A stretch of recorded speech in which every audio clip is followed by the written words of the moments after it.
क्या कर रहे हो आप? मैं ट्रैप्स रिलीज कर रही हूँ।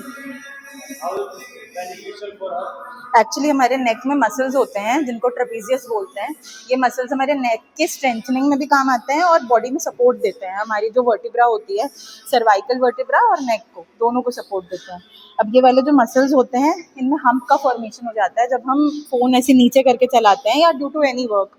उसकी वजह से यहाँ पे स्ट्रेच पॉइंट्स भी बहुत ज़्यादा होते हैं, इसीलिए जब भी हम किसी को इस पर्टिकुलर पोजीशन में वो करते हैं मसाज, तो उनका स्ट्रेस रिलीज होता है।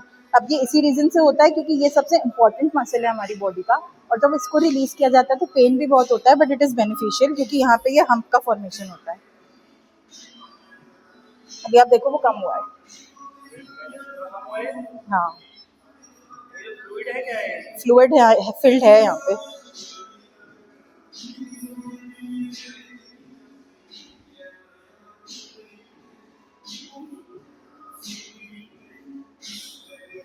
प्रिकॉशंस क्या रखने हैं? इसके प्रिकॉशंस हमेशा ये करने चाहिए कि ये आप खुद नहीं कर सकते हो, फर्स्ट ऑफ ऑल। सेकेंडली, घर में किसी से भी नहीं कराते। जिस इंसान को मसल का पता रहता है वही कर सकता है। ओरिजिन इंसर्शन, उसके हाथ ज़्यादा बैठेंगे इस चीज़ में। देख देख के सीख तो सब जाते हैं, बट स्टिल मसल को कहाँ से प्रेस करना है और कहाँ से रिलीज करना है ये स्पेसिफिकली पता होना चाहिए, क्योंकि यहाँ पे सर्वाइकल एरिया है, आपके ब्रेन से कनेक्टेड है, तो थोड़ा सा भी गलत movement can cause your brain haemorrhage और समथिंग लाइक दैट।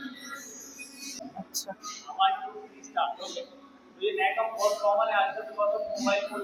या तो इसका फ्यूचर में क्या साइड इफेक्ट्स हो सकते हैं, कैसे ये आपकी बॉडी को हार्म कर सकता है, इसके बारे में थोड़ा बताइए। फ्यूचर में साइड इफेक्ट इसके ये सकते हैं, क्योंकि मेन मसल है आपके नेक की, अगर ये टाइट हुई तो आपको आगे चल के माइग्रेन की प्रॉब्लम हो सकती है।